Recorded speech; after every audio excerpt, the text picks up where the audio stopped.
started. Roll call. Mark? Here. Angie? Here. Erica?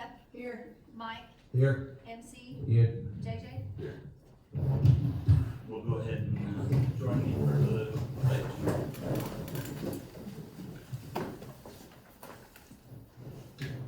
I pledge allegiance to the flag of the United States of America and to the republic for which it stands, one nation, under God, indivisible, with liberty and justice for all.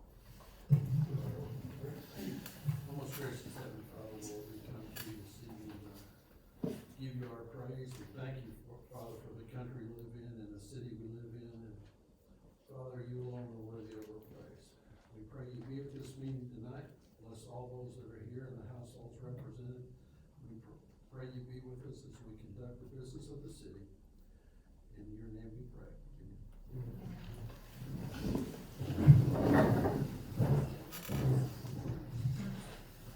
First item is approval of tonight's agenda. Do I hear a motion? So moved. Got a motion from JJ. Do I hear a second? A second. Second by Mark. All in favor, say aye. Wait, I'd like to amend it. Okay. I'd like to amend the agenda, please, to add, a stoplight at the intersection on the north side of town, 112 and 264. Okay.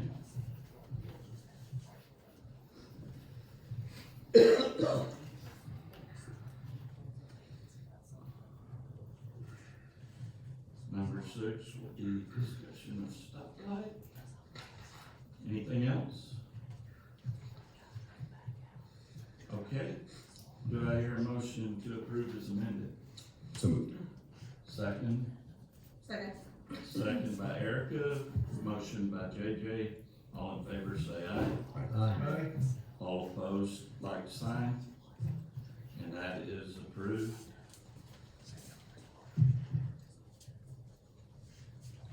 Do I hear a motion to approve the October 24th minutes? So moved. Got a motion by Angie, do I hear a second? Second. Second by MC. Any discussion? All in favor say aye. Aye. All opposed, like sign. That's approved. Do I hear a motion to approve the October 2023 city financials? So moved.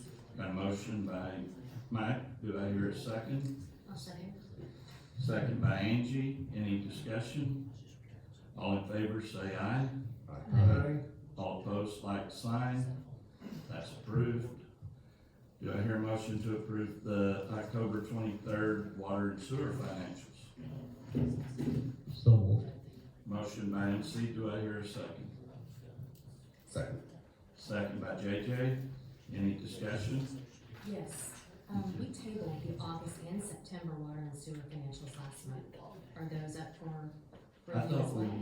we had tabled the July and August and we approved them last night. The minutes say that they were tabled, and so do my notes. Okay.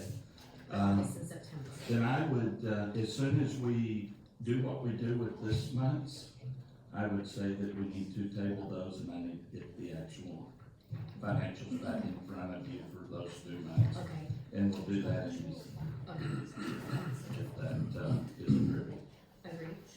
All right. Because these ones don't make sense either. Okay. Any other discussion? All in favor say aye. Aye. All opposed, like sign. Did we move to table or did we move to, we did. This was motions to- approval of the October and then we would go back and table the, Okay, so I think we, yeah, that's what, I thought that's what you just said, let's table all of them. we can table all 3 of them. The motion and second was for approval. Gotcha. So if you So would I will like to move to amend, table okay, October, because Okay. we have still tabled August and September, we need to review them all together with corrections. do I have a motion, or I have a motion to table all 3? Do I hear a second? JJ seconds. All in favor say aye. Aye. All opposed, like sign. That's approved. And so the issue outstanding with those is still with the water construction fund, none of that makes sense. There is a big credit in expenses in August and September. Okay, And then in October, when I looked at those, there's like line items that have never even shown up before. right, So and that we need was to, explanation yeah, documented. and that I can explain, but we can do that through the work session and we'll have everything. We did away with the credit and started doing things like we've done before, where it shows an income and an outcome. And so that would, they were showing now as projects they were approved for. But we'll deal with that in the work But, session. but it's not just that, cause I thought that's what it was, but there's additional lines even besides that that weren't in the other Okay, areas. we'll look at it at the work session and we'll go through those. Next item on the agenda is reports, and October fire report.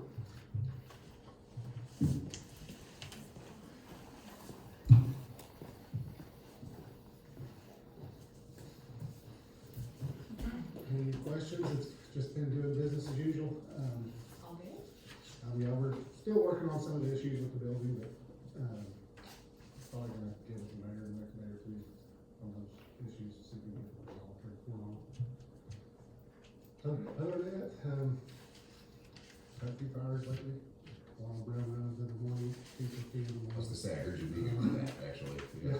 Well, you probably heard lots of people coming. Yep, yep. So that's Sunday morning. Yeah. We had assistant Tommy down today, and then the assistant Roger just a little bit on the electrical issue. Any questions? Still like your issue, one of your issues? That's one of the issues. Yeah. Bathroom. The other ones are just small. Yeah. Bathroom. But still it's not been a while, fixed. they need to get it fixed. What's going on with the bathroom? The wind shower slopes away from the drain and out into the bathroom area, so. And the floor people can't fix it until the contractor comes back and fixes the concrete under the floor. Cause the elevation is so. Somebody's geometry Backwards. didn't work. Did they give you a time when they're coming back? They've not got any time, that's why I'm getting with the. Yeah, we're gonna get addressed. I've created a file, whatever you want to say, of emails and stuff that I've sent. Oh, fine. Do we need A file. to, A file, do we need to get Justin involved in this? probably will, Probably, yeah. yeah, I mentioned it briefly to the mayor today. If they are holding off, not doing things, it's almost like maybe we should amend their, warranty. Can they, is that, When you actually report something during the warranty period, the clock ends on their warranty. That item has to be, I mean, We you. get a new warranty once they fix it. Yeah, So and, it will restart the for clock. the whole, for just those items? yeah, for those items, I mean, you don't get, extended warranty on the whole building in the areas that weren't the Okay, problem. but those areas, the warranty would start Will, yeah, over, cause I can see it fixed, you know? Yeah. You wait so long, and we don't even have a year with the roof, right. so, okay, good to know, thank you. Any other questions? Thank you. Thank you. Thanks. Thanks. Next one's police report. Good evening. Evening. We're same as him, we're just business as usual, but all of our stuff in our building's working, so we're good. Any questions you guys might have? Yeah, sign calls went up, yeah. Yeah, they did, and again, we're now starting to catch up. Remember how I said it was because we had two people? Yeah, right. It's gonna double up. We're getting to that point to where last year it started to look the same. The numbers are matching last year's. But, yeah, numbers go up. I mean, when population goes up, we're gonna get more calls for service. That is definitely true. Unknown demographic. You gotta put that in there.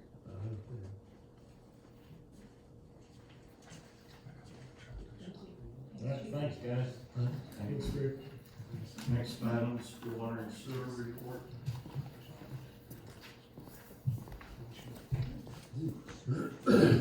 Everyone should have updated, public works report in your packet, I think that was sent out today.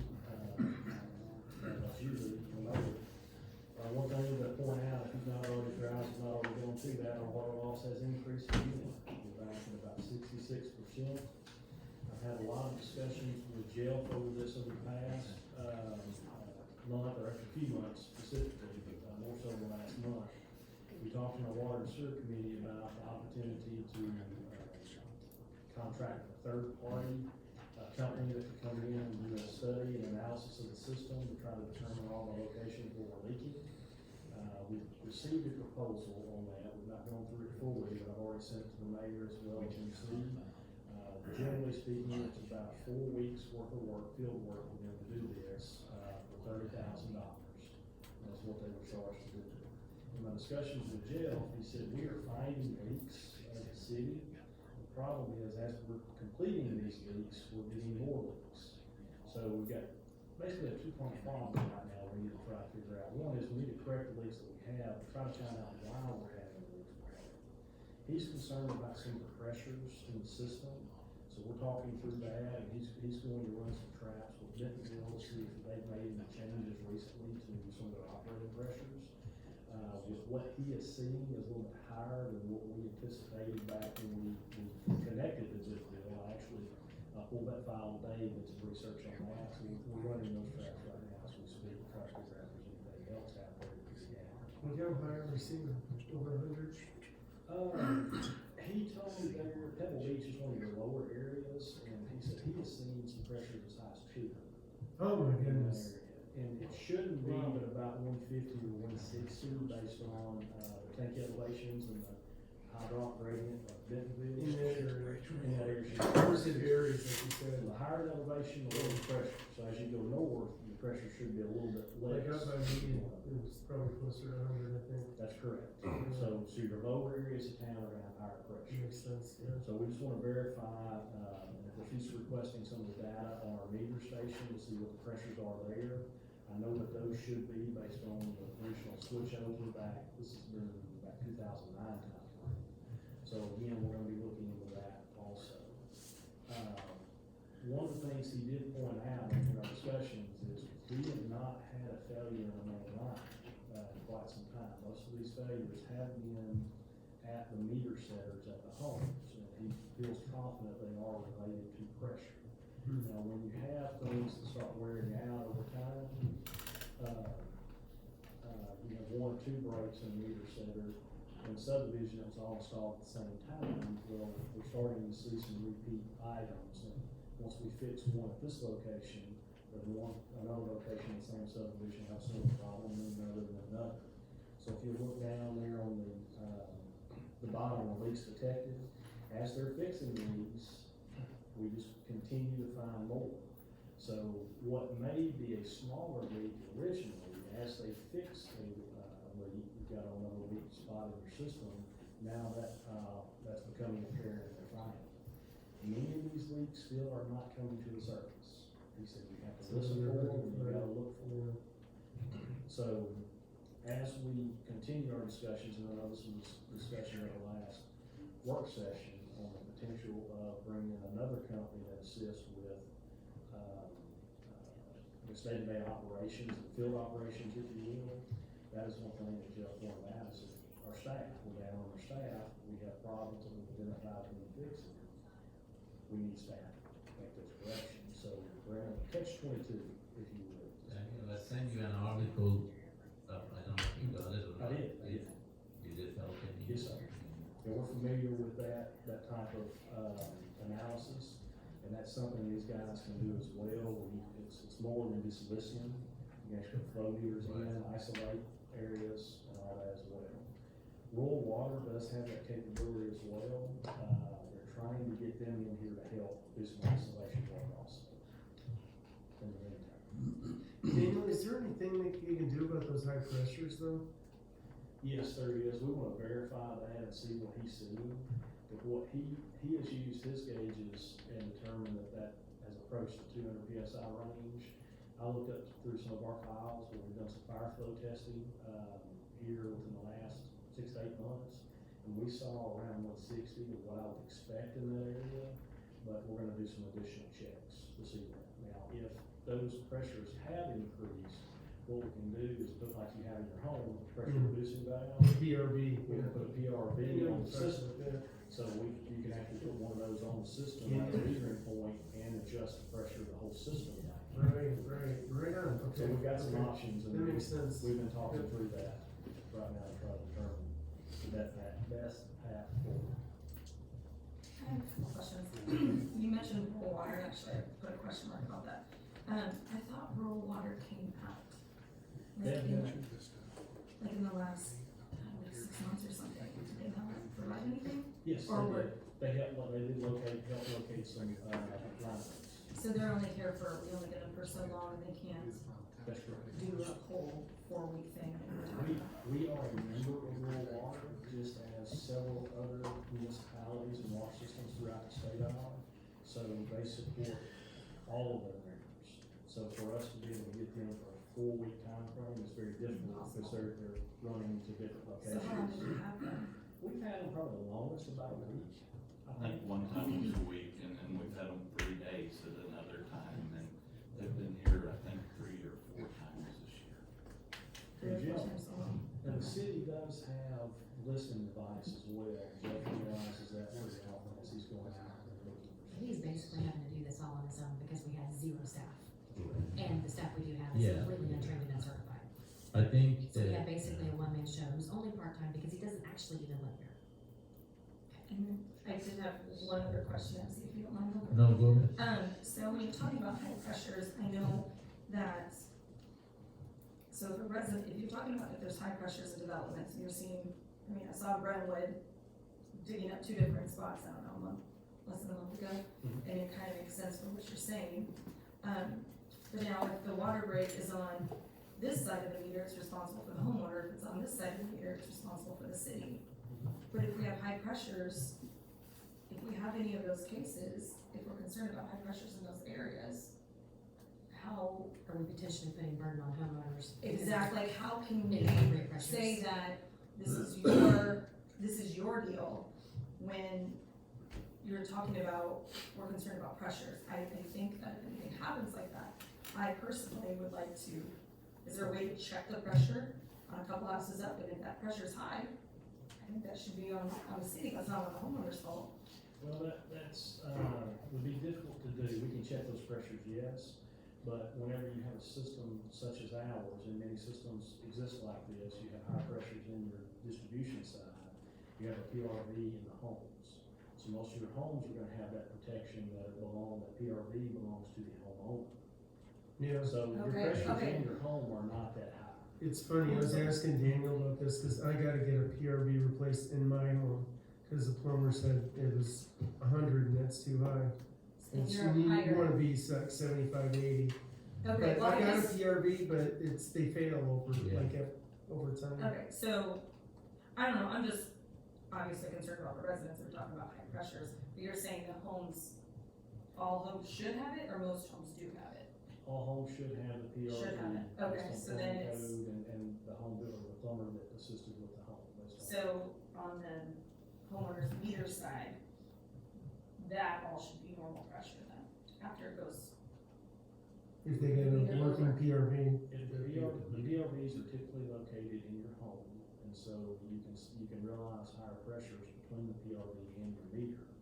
But that line is designed for those higher pressures. Yeah, oh, okay, Your internal, the internal plumbing of your home is not. For instance, your hot water heater, it has a blow off on it, and if you, I forget the exact pressure, but usually around 150 PSI, you'll have a safety switch blow off on it, and it will trigger that. okay, so the pressures and the stuff that you're talking about with the breaks and the higher pressures aren't concerning homes per se. That's correct. as long They're as they got a concerning the PRV. main, as long as you have PRV, and they're more concerned with the main lines, That's correct. before it even gets to the homes. Okay, Yeah, But you can have, just as Mark said, the PRV, it's a mechanical device. They fail every time. and that would be on the homeowner, And we'll obviously. have to update that. it But is. those are our- not the leaks that we're seeing, that we're having. No, issues that's with. not, okay, No. that's what, sorry. No, it makes sense, your concern is our homeowners being unduly burdened with these failures. But that has nothing to do with that, cause their home should be regulated, and we're talking more main lines. The leaks we're realizing are happening on the, City side. City side. Okay, perfect, thank you for that. I have a question in that same vein. You talked about reaching out to Bentonville and talking to them about, if they've made any changes that would change the pressure. when we contracted with Bentonville to connect to their lines, is there some kind of a range of pressures that, you know, that when we contract, they say, hey, we won't let your pressure get above this amount or below this amount? Because, I mean, if they are changing something that's changing our pressure downstream, and then, you know, we're getting $50,000 a month or so in lost water, I'm curious to see if there's any kind of like remedy for that. I mean, is there something in the contract that describes the range of pressures? It has been a while since I've reviewed the contract. I do not believe there's anything in that contract that is about range of pressure. I'll tell you, the Department of Health has minimum requirements for pressure. I think it's 25 PSI. So it's a minimum. So there's a There's minimum no there, there's no ceiling. Okay. And so we typically design to, their maximum pressure. But I don't know if that is an issue. We're running through that just to verify nothing has changed. And then my other question is, did you say $32,000 is what the proposal from the third party to do 30,000. and that's what they would be doing is essentially what rural water is doing, is that correct? And, you know, what time frame, I mean, because rural water, they have to come and go. If we pay somebody $30,000, what's the guarantee in terms of, you know, what they're able to do in terms of finding leaks and? Well, there is no guarantee that they're gonna find every leak. What they will do is come in and they estimate a 4-week period. They will look through the entire system. They will generate a report, based on any leaks that they find. Some of them will be dug up, verified, and then that will be turned over to the city. From that point, the city will take over and, take care of all the repairs. Okay. Okay, if there's any larger repairs that they locate during their analysis, they will let you know at that time, so that's gonna be taken care of. But the smaller leaks, they will likely wait and package that up once and provide that to the city in report format. When they're digging up, that's included in the 30,000? There will be some localized digging, not every leak. But that's not an extra on top of it. That's correct. And that will be assistance from the city as well. This is a team approach, where it's just an independent third party. We will have- Except it kinda is, cause we don't have much I of a was team about to say, to we don't have print. much to contribute there, yeah. But We have guys that can dig, and we do still have one water and sewer guy in addition to the contract guy, and we have 2 other guys that can dig. And we can also, we've got a company that we can contract with to assist. So we can make it happen.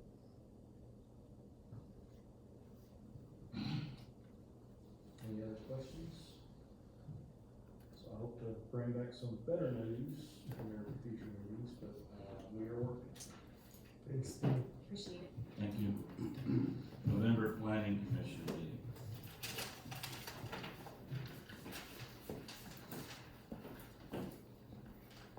Very good. Good evening. As far as the planning commission, nothing's different from the work session. There's nothing coming for y'all, next month. This month, sorry. At the last work session meeting, we had 5 items on the agenda. 2 rezonings we've kind of talked about, one for Pathfinder and one for Top Key. Those will be the ones you potentially see in the future. We're also working on we reviewed a sketch plat, so that for HAC Homes, they were looking at their layout for the 40 acres that was rezoned previously up on the corner of Wallace and Rainbow, so they were wanting some guidance, and we had a good meeting with them to kind of discuss their proposal. The other thing we're working on is a site development plan for People Partners Paycom project down here. They're wanting to add 2 more buildings. They've had, great success with the buildings they've had, and they're, looking to continue with that, so. He's already talking about a 3rd phase where they give us plans for the entire project as far as the property goes, and phase that into, 3, 4, and 5 phases. Then other than that, we're looking at our city zoning maps and working on revising those, potentially, starting with the, first part of 2024. The Pathfinder, that's a new rezoning application, right? Yes, it was new for this month. Okay. That one and the Top Key was Top Key's a redone, but rehash, it's right? kind of rehash, yes. That's the other one Yes, that we spent so much TDC. time on earlier, didn't we, in the year? Yes, ma'am. Okay, gotcha. The Pathfinder one, I think they're gonna go a different route as far as rezoning it to RM12. Kind of looking at it, it gives that density by right, which is really not the only thing they're gonna be doing there. You know, they are looking at potentially keeping some offices and things there in that location. So we're kind of looking at going back and having them submit an EZB document For a mixed use. for a mixed use, for what they're really wanting to accomplish with the property as a whole, so we aren't looking at splitting things off or doing things differently in the future. It's gonna take a little bit more time on their part, you know, they have to hire, engineer or architect or somebody to, you know, help with that document, but I think it'll be the best thing for everyone in the long run. I have a question. Yes, ma'am. Okay, so, on number 5, review of city zoning maps and revisions if needed. So would that go against like the future land use map? Looking at, like, and what it was zoned for? This is mainly looking at things that are zoned inappropriately as they stand. As they And things- stand, Yes, so it could affect that too. The land use map, I think, is kind of used as a guide towards what was our original thinking, because we already know that we have tons of stuff that's zoned inappropriately, because it just always has been, and nobody's ever asked for it not to be. Yeah. But it's not necessarily appropriate for what that land use would be as it stands like today. if someone has some property that is currently agriculture, that's, you know, It's been in their family for 20 Exactly, years or that's- whatever. you know, less than the agricultural size, like, we're not looking at those, we're looking at things like these subdivisions that were affected when the city changed its So you're zoning getting those designations. updated. So yes, that's what we're mainly looking at. If we have some other things that crop up in there, maybe, but we're mainly looking at the stuff inside the subdivisions. That isn't zoned, Yes. it's the new, okay, thank you. There's two situations that are the primary two. There was a zoning change back in 2007 or something like that, 7 or 8 timeframe. And because other cities, their largest lots are R1, and it, as they go smaller, the number goes higher. Ours were the other way around. R1 was our smallest lots, and they went the other way. And developers were always coming in here with paperwork filled out wrong, asking to do a subdivision. And we were constantly having to change nearly every application after they would present it. And so since we were doing a new zoning change, we chose to swap the definitions and come into compliance with everyone else around here. And 10 minutes after we did so, it dawned on me that we created a lot of non-conforming lots by doing so. Because it was done by legislation, we can fix it now the same way. So, okay, And so that's how it happened in your subdivision, that part of them are R1, part of them are R3. When it was originally discovered, some of the developers came in and asked for vacant lots to be changed. Well, we couldn't change homeowners' lots that had already purchased them. So now we can through this process, and we'll make the subdivision okay. so. The other situation is in 2012, someone at Northwest Arkansas Regional Planning who did their mapping, we brought a number of ordinances to them to get them updated because they had not been updated in the mapping. And when that was presented to us, we looked at all those changes and they were done. Well, we didn't realize that certain other properties like Marbella subdivision, the entire subdivision was changed to agricultural again. Someone had messed up on the map, and now there's only like 5 residences that are in a residential zone in all of Marbella subdivision, which is built out. So we can fix those with this as well.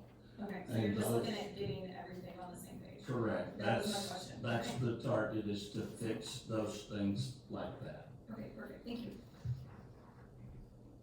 I don't have anything else, unless you have any other questions. 850 is still a one. Yeah, we're not changing it. Thank y'all. It's one of the Thanks. ones- Thank you, David. Thanks. Next item on the agenda is engineer report. Water and sewer committee. Oh, water and sewer committee, I'm sorry, I'm seeing. No, that's all right. So Daniel went most of it, he covered a lot of it, so the meeting that we had was really nice, good, productive meeting, I feel like. not the rest of them haven't been productive, but this one productive was really, everybody kind of brainstorm and come up with it. That's why the idea of looking at third party, because if you're looking at our water loss, you can see even this month it was 89,000 year to date, which is not all the year, it's just last 2 months, but 49,000 are a lot. I feel, I don't know if everybody would agree with that, but I feel like $30,000 is a good price to pay in 1 month. I mean, if you even cut it 10%, 15%, that would really help us, because this has been something we've been dealing with, and honestly, I don't think there is enough, the city has enough resources to deal with this issue at this time. At least I don't see it there, and I'm really recommending that at some point we make a decision to go forward with hiring a third party to take a look at it and for once at least put it to rest, because we're losing money every month. Yeah, see, that makes a lot of sense, and you totally agree. My question is, does this firm we're looking at, I mean, I assume we've vetted them and we know who they are.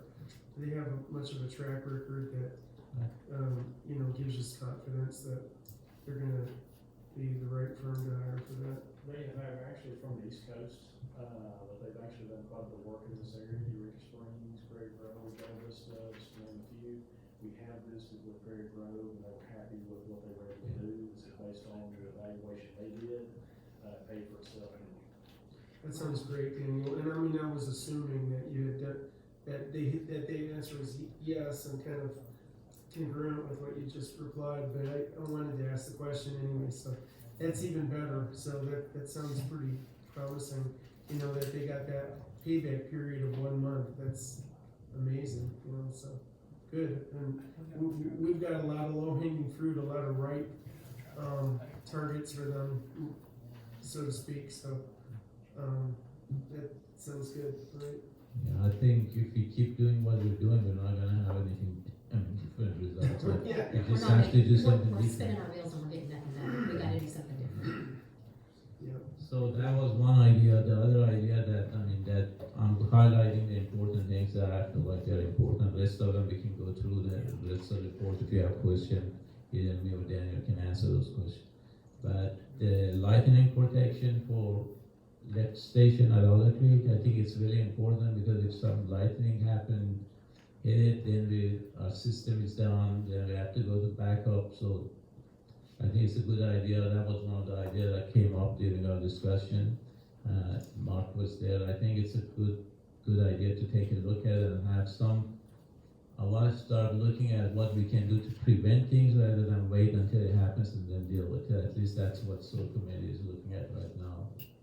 That makes sense, yeah, I remember when we discussed that in committee meeting, and MC, I'm glad you brought that up, I agree with that. Thanks. We talked about the third, I don't know, as far as obviously the city resources to deal with the water and sewer and street is out of the scope of the committee, but I think really the idea of looking at the third party coming and helping is really necessary, in my opinion, because we just don't have enough resources right now. We need to keep those resources that we have, but we need to get them some help somehow. If that means getting a third party to come in and contract it to do most of it, then that be it. However, I don't wanna, there are a lot of folks in it right now those couple of people, how many people we got right now? In Public Works, we currently have 4, and, they do work in the other areas. So, I wanna make sure I'm not suggesting to eliminating those, all I'm suggesting to give them some help and let's get things going. Yeah, Because we've been dealing with the same issue for a while, let's just be proactive again. we could use the help, yeah, augmentation, it's good word, yes. We take a look at Robert Road, water main extension that we look at was $179,000 for 8-inch. Now, if you go to 12-inch, I think it's $57,000 more, correct? I think that's what it was, so that's something that we can discuss later on, decide which way we want to go with that. Emergency connection to Rogers, that's another issue that I think Daniel contacted with Rogers already to connect, for in case, did you let them know we're interested to? They've reached out to us, and we're Okay. gonna continue that conversation. Okay. This is basically it as far as the, highlight goes, but if anybody has any question. What is like a realistic timeline for if we were to approve to have this third party come do the study? I mean, how quickly could that happen? That, Daniel, I would anticipate it's gonna be next year, because they have a backlog of work right now as it is, and so, just depends on whether we will execute a contract and move forward. They did give us a proposal with the qualifications, and we can have that in your packet, next month, the work session. Yeah. If y'all want to review that first. Absolutely. That'll be something the Water and Sewer Committee to go over as well. And as far as that goes, doing this and moving forward with this doesn't preclude us from having, rural water come in and do the same thing in the meantime when they are available, so that we're not just sitting and waiting, but we are actually making headway while we wait on them. So, Do you have to do a formal, how do you request that? Do you request that, do you request that? that's actually requested through our, Public Works Department, and that request is, ongoing. Oh, so we currently have requested for it. Yeah, Okay. in fact, they, heard last week that they are working on a plan to come back out, so, So they're communicating with Jeff then. yes, they are. MC, thank you for this. yeah, just one more thing I wanna add is, Daniel, Julie is looking at some data at the back office to look at the trends. Could you speak to that a little bit, because that's really important to give her credit also, because she is starting to look at those data.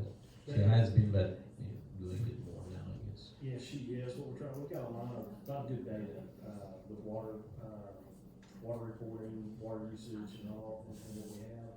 So you know that we've got a north system and a south system. On the north side, we've got a single connection to Bentonville, and the majority of our system is off of Sands Road.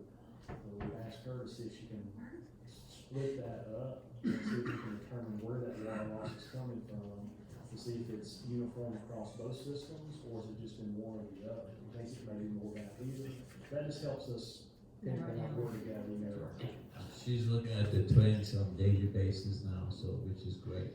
She's watching, we're looking to see what flows are at midnight, 1 o'clock, 2 o'clock in the morning, she gets that email now, to know what's going on. That's it, thanks. Thank you. Next item is engineer's report. We're not gonna let you sit down. You've covered most of it, I'll cover the other items outside of water and sewer, highlights. The Wagonville Road Field Range Drainage, the project as it was designed has been completed, and we will be having a final inspection at any point. If Adam has not reached out to you, he'll probably do it tomorrow, try to get that scheduled. We are going to look at making an adjustment on the south side of Wagon Wheel where the discharge of the culvert, currently is. The landowner has asked us to see if we can extend the ditch out further across his property, but we'd like to see what that would look like on paper. We're working on that right now. And also, as we talked about in our, the work session a couple weeks ago, the curb and gutter that's on Fields Lane just north of this project. We had an estimate we provided to you, I think it was $60,000 or $70,000, I have around front of me right now. But that will be coming before you at the same time, probably next month at the same time. That's to do with Mr. Walker's. Probably. That's correct. Okay. That's correct. See if there's anything else. The sidewalk projects, that we have, we should have 30% set for your review, by the end of this week, no later than next week, is what we're looking at. We'll get that turned into RDOT for their review. It is a 30% submittal, we feel like it's more than a 60% set, so we'll try to get that through RDOT as fast as we can. Sorry, what does that mean? 30% submittal? A 30% complete design, so having just a 30% design. Oh, okay, for the sidewalks. That's That's the project that we've got subsidized with the grants. That's correct. Gotcha. And what RDOT requires is 3 to 4 submittals on that, 30, 60, 90, and Okay. 500. And so we're further than the 30%. Design, not installation. That's correct, design, one of design, because it has to go through their review, Okay. on all aspects of that. So we're gonna try to streamline that. And I think that is the other half of it. The drainage manual update, our plan is to bring that back to the work session next month. We've met with Justin on that as well, and, have a path forward how we incorporate that in the drainage manual. So that'll be on the list as well. Another busy month. Good job, thank you. Daniel, did you want to talk about ADH and master sanitary requests? As you remember, a couple months ago, the Department of Health has, written us a letter, they want a sewer wastewater master plan completed. There's been so much growth in the area, they wanna know what our standing is, what the capacity is, and the current costs that we have, and just generally plan for growth. So we provided a scope of that service for, the Water and Sewer Committee, and we went over that scope, and they approved it, and we're currently working on a proposal to complete that project, on your behalf, that will need to be submitted to the Department of Health. The good news is, a lot of the information we do have, not all of it, but it's It's all part of the NACA research we did, a right? lot of it's part of the NACA, but there's a lot of field research that still needs to take place as well. And for instance, anytime someone wants to connect a subdivision to, your system, like the force main that we have, the main force main, they will know the pressures are in the system. What size is the pump station? You gotta answer those questions every time. Depending on where you tie into it, those pressures are different. So this will get all that in one place, one sheet, so we can have everything report to you guys.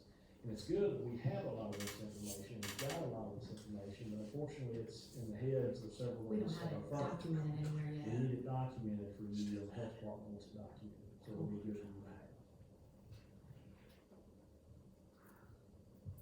All right, thank you. Drainage report.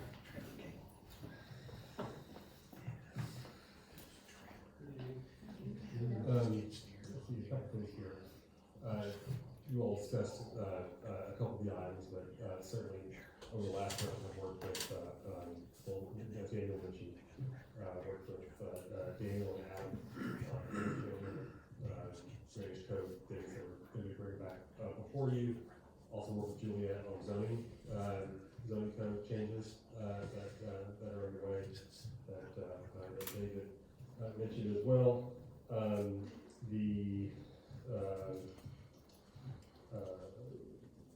Also, in the, water committee report, the NC Sports Group discussed, doing an RFP for water operation, for water services, water, repair, water sewer, kind of a third party come in. So we prepared kind of a very detailed request for proposals, for that type of service, and, so that was working on that last month. Also want to update you on, the building on Main Street. I believe it's 135 South Main Street. It actually encompasses a range of addresses, but that's the one with the overhang that's dilapidated. Ordered the title work on that. Through that title work, was kind of looking at the transactions and was able to identify the owner and realized they had an attorney, reached out to the attorney, had a discussion with him about it. And so trying to see whether there's something underway. He's gonna meet with his client and meet back with me and see what's underway there. There have been people who have gone in and out, but trying to see whether there's a way to get this resolved without taking a more difficult route. I told him that that this has been something that we've discussed at the council level, and my instructions are to go forward with Something notice. needs to happen. Yeah, and so we're having a conversation, which is good, and so I want to give you all an update on that. I think looking forward, one of the things that the mayor and I have discussed and I've begun working on is updating franchise agreements. All of our utilities that utilize right-of-way do so by franchise, and that franchise pays us for the ability to use those right-of-ways, and also has usually in franchise agreements it deals with what happens when they have to come and dig up, a right of way, they have to repair it. You remember working with Cox on yours, That was a mess. the agreements that we have in place, we have one from AT&T that's fairly recent, 10 years ago. A lot of them are really old, really old, and they need to be updated, especially with all the development that you have. You get curb cuts in your streets, and if there's a problem with it, it's good to have some teeth in an agreement or something that you can point to.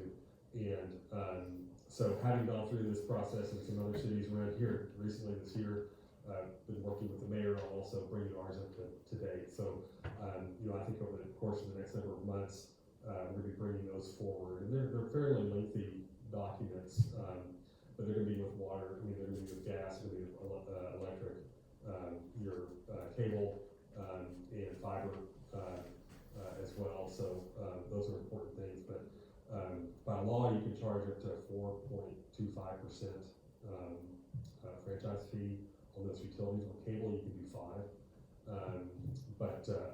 I think, those rates are, some of those are pretty low. Maybe time to revisit, especially with all the work that you will have to do on your streets. I think that'd be worth worth our effort in updating those. So, I think early next year, you're gonna be seeing those coming forward. And then, of course, the last big thing we have for next year to put on the radar is the easement work and kind of property transfers at the golf course as we get closer to the NACA project. And, that may be kind of a spring, early summer type of thing where we start to get those processes underway. We'll have to vacate a whole bunch of easements down there. We'll have to do some property transfers. We are securing some easements that we've identified in that settlement agreement. But we're also giving away ones we'll no longer need.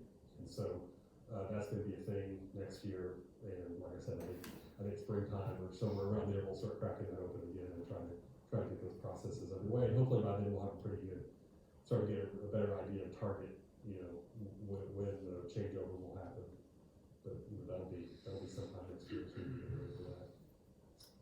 I had another question. So in your new franchise agreement, can you include such stuff that happened to my property where I had a 6-foot trench and Cox refused to come and cover their line? Yeah. You can make sure within so many. Yeah, in fact, it very specifically has that in the right of way, which they have to dig out. I guess I was trying to figure out why it was such a battle, because It was. you battled a long time. Yeah, To it just took get- some work to get that fixed. And, A huge hole. I'd rather have something, I was doing that because it was our easement that we had this problem, and I was like, you need to come, you can't have your line exposed.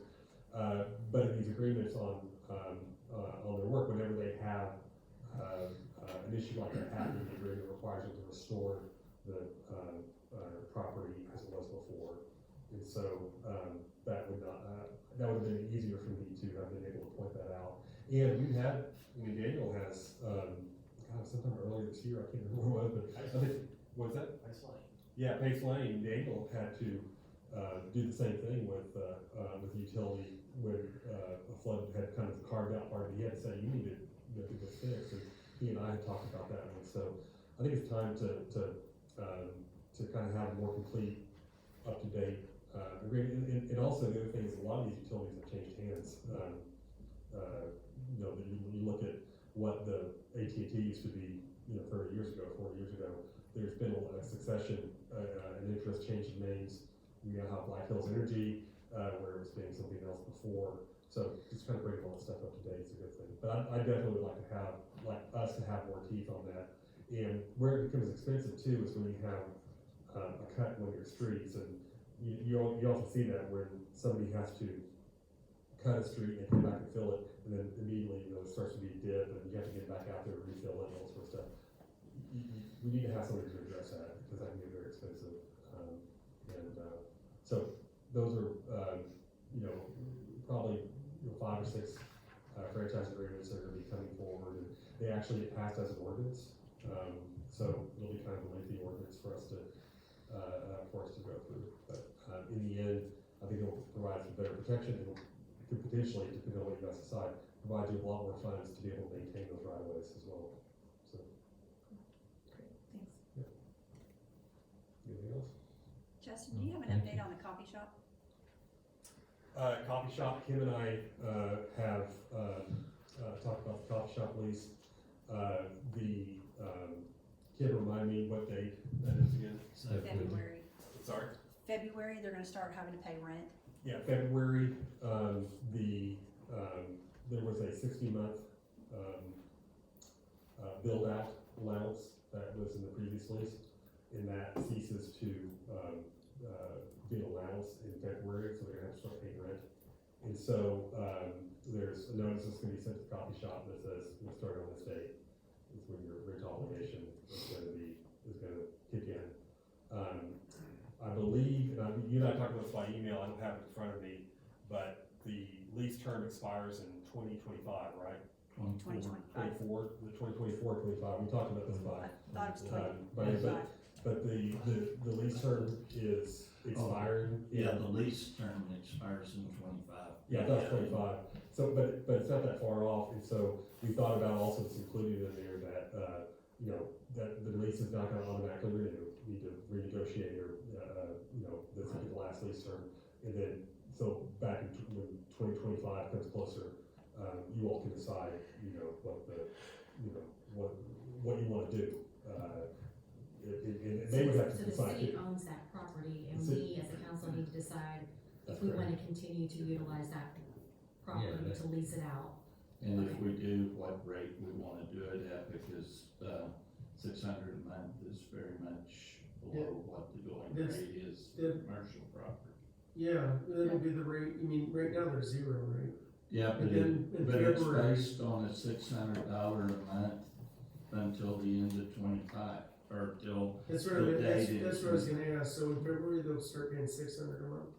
That's Is that what I'm approximately hearing? that, I don't have a lease in front of me. Yeah, but it's it's- six And that hundred. was agreed upon in the contract with them before. Yeah, Yeah, back, several years ago. 10 years ago or something like that, 8 years ago. Oh, yeah. So that's right, until it's just that maybe- lease ends, Right, they'll it's have 14. 600 a month, but we'll have to determine if we are going to continue to lease it at what rate and do a number of things to consider in that lease process. We'll wanna see what kind of market rate is, I mean, But it comparable, was, so I guess. yes, 600 is. 600 seems like a good deal, which is good, I mean, we wanted to seed that business and, I've seen it succeed. that was pretty generous, but yeah, And it, I mean, exactly. I agree with everybody that, it is the time to look at that, see that market rate. There was improvements done to the building and things like that, so, Sure.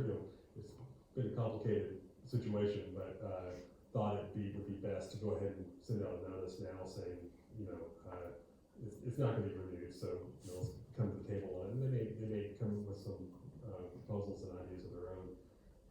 But, probably next year would be a good time to really start having those conversations. Yeah. Probably sooner rather than later. Mhm. He was required to have an insurance policy that would take the liability from the city if something happened, is my understanding. That's Does he still provide that? He's supposed to provide it every year. Provide that annually, I don't know. He provides an insurance, but it doesn't have the city listed on the policy at all. So I've how does requested, that work though, if the city isn't listed as that? I've requested it and I don't get anything out of them, so. Well, Is that not breaking the That may lease? be you getting involved. That would be an additional issue that I would probably get involved with, That because would the break lease the requires us trust to be lease. an additional insured. Yeah, it does. It does. Liability issue anyway, something like that. We've Yeah, been because if down you're that road not, then any before with proceeds this are gonna guy. go straight to whoever's on the policy. Well, I'll add that to the, to the list on the letter that's Yeah. gonna be sent out, that they need to provide us with that policy that shows the additional. Just make sure we do that, right, yeah, and make sure there's teeth to it. For this year Yeah. and next year. Provided, can we put a date in there to provide the policy? Oh, yeah, I mean, that's an obligation right now, Yeah. that exists, so. So they would be in breach of the agreement if it's not on there. So how do we handle it when somebody defaults on their agreement? Well, in the lease, there's actually a default provision that says we have to put them on notice of the default, and so, if we're not getting something that we need, we have to actually formally notice and say, hey, you got 30 days to cure this, and so they need to, we need to go ahead and notice them on that. So that can be done sooner rather than Yeah. the other portion. Well, I think it can be done all at once. Safely, yeah. pretty soon. Mhm. So I'll do that, I'll report back to y'all on the coffee shop, I'll go put that in my notes for next meeting, and, yeah. Anything else? It's a busy year. Well, Kim, if you ask for it and we're giving you something that you need as a city, can you follow up, can she follow up with Justin Yeah, right away with stuff like that? 'Cause that's huge. Thank you. next item is clerk's report. I just wanna let everybody know that Christmas in Cave is this Saturday. It's from 10 in the morning till 5 in the evening. They'll have a kids zone tent set up between, Nelson's Hardware and the feed store, and what street is that, Chief? Oh, gosh, Can she come up and write? put me on the spot. That's on Midway. Yeah, Is that Midway? Yeah, So they're at Midway, that street will be shut down Thursday, Friday, and Saturday, cause they're gonna be putting up a tent to get prepared for, the kids zone, and it's supposed to rain on Thursday, so they're trying to get the tent put up before that. And then, there'll be 2 tents down at the intersection of 112, there in the gravel parking lot. There's over 78 vendors, craft vendors that's down there, and multiple food trucks, coffee shops, food trucks, so come out, the weather's supposed to be great, we're looking forward to a humongous turnout, so. Awesome. And Yeah. it just keeps getting bigger and bigger, so we're gonna definitely have to have a committee for next year, because Lisa and I can't do it by ourselves next year. Unfortunately, we didn't have an opportunity to get Christmas lights put up this year, Lisa and I just ran out of time. I got them put up at City Hall, but I didn't get anything else put up, and we didn't get, any help from the inmates either this year, so there's just not enough time. So, I'm looking for volunteers to help for next year, because I just can't do it by myself. What about if you had something there, specifically, like when people come in to sign up for help for next year, looking for committee members, like have your own. Oh, you mean like a sign up at the thing this At the weekend? thing, if people are interested, yeah, I'd love to help, like, do you love Christmas in Cave? You wanna sign up to help next year? We're looking for committee members. We can, but I think it's a little too soon, because so many things have changed between now and next December. Well, that's true, Maybe but I'll put something out. it'd be on nice to have a Facebook. huge list to start, if people Yeah. really liked it. Yeah, Start because somewhere. I wanna tell you, I'll be straightforward, if it's just Lisa and I next year, I won't do it. We just can't. It's a It's lot, gotten for sure. so big that we just can't, the 2 of us can't do Christmas in Cave and continue to do our regular duties. And it's just, it's a lot. So It's a these lot. vendors is a lot. That's understandable. So we're gonna have to do a Christmas committee for sure with some volunteers that's gonna help. So, So, Kim, has the public been notified that Midway is gonna be closed? no, not yet. I wanna wait until it gets closer and then I'll notify, which I'll probably do that tomorrow. They wanted to do it today and I'm like, mm-mm. So I'll make that notification and, put that out there too. Where's all the parking going to be? All over town, Wherever you can find a spot. all over town. Okay. Yeah, cause, Santa's gonna be in the kids zone area, the Grinch is gonna be out roaming the streets everywhere. There's gonna be a live band inside the tire shop. There's a lot of stuff going on, Very cool. so, Good job. Thank you for your work. Yeah, thanks. thanks. Thanks. My mama will be selling quilts, so Go There see you her. Go see JJ's mom. So Santa, are we good with Santa? Oh, yeah, the Nelsons said that, they got their original Santa back, yeah. Good, Yeah. good, So good. my dad serves as a Santa as well, but, all right, next item is the mayor's report. And today's is gonna be a little bit longer. The past month has been very busy. In addition to extensive hours spent working with department heads and preparing the 2024 budget proposal, this has been a month of letters written, meetings held, and meetings attended to benefit people in the future of Cave Springs. After receiving a couple more complaints about postal delivery failures, letters were sent to Senator Cotton's and Congressman Womack's offices.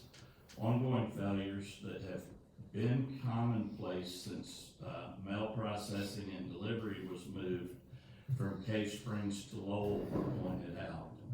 I explained the importance of having a full-service post office in a fast-growing city that has outgrown the capacity of the current facility. After meeting at City Hall with RDOT, which next item is the RDOT concerns. After meeting at City Hall with RDOT Chief Engineer, I have started getting responses on requests concerning the Highway 12 expansion and Main Street. Of 10 requests, I have received a couple of yeses, and the rest are still under consideration or review. So far, they have not said no to anything. Since the highway expansion alignment was decided along the east edge of St. Valerie Downs subdivision, one of the requests was to take safety and noise reduction measures along the subdivision. I was invited to a meeting that was held by the immediately affected residents along with State Representative Richardson and State Senator Hester. We listened to their concerns and committed to voice those concerns to RDOT. The following week, the state legislators and I met with the RDOT director and her executive staff in the state senator's office at the state capitol. We discussed RDOT's plans and the residents' concerns. RDOT agreed to make some of the changes and potentially offered other additional changes if it's agreeable to the residents. As we were leaving the meeting, the RDOT chief engineer pulled me aside to give me some results from our previous meeting at City Hall. He said that when the 112 expansion is completed, as we had requested, we will receive dedication of Main Street north of East Lowell Avenue, and Main Street will be resurfaced prior to the dedication. He said the rest of our requests are still under review and consideration. The community building pre-bid conference was held on November 17th. We held the pre-bid conference for people interested in working on the community building restoration. The job had been advertised and plans submitted to local plan rooms. The architect had received calls from 4 general contractors and expected to have them and maybe a couple of interested subcontractors in attendance. As the architect escorted the group, explaining the nature of the job and answering their questions, he passed an attendance contact sheet through the group. Once the meeting was over and the sheets were reviewed, it was determined that we had 9 general contractors in attendance, and 3 or 4 of which had done previous restorations with this architect. The level of participation in the pre-bid conference will promote more competitive bids at the December 7th bid opening. On Benton County Solid Waste District, the Solid Waste District is being sued by LRS Trash Services over the district's authority to set regulations on facilities and facility locations. They oppose district regulations that provide proper capacity and protect the environment. First, LRS wanted the district to recognize a critical need for an additional transfer station in the region, based on their desire to build one.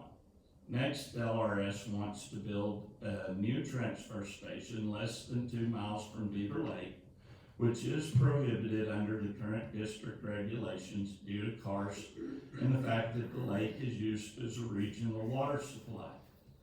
I attended a settlement meeting on Zoom, and LRS concerns are being addressed. In preparation for the settlement discussion, I toured CARD's new transfer station in Springdale. They serve third-party haulers as well as their own, and they currently only utilize a fraction of the capacity of the facility. A variance process is being considered as part of the settlement discussion. Variance is normally a planning term used to allow an ordinance or regulation to be waived or modified to accommodate for an actual hardship. With my planning experience and certification, I recently completed a rough draft with the district to prepare a fair and professional variance process that protects district interests when accommodations are considered.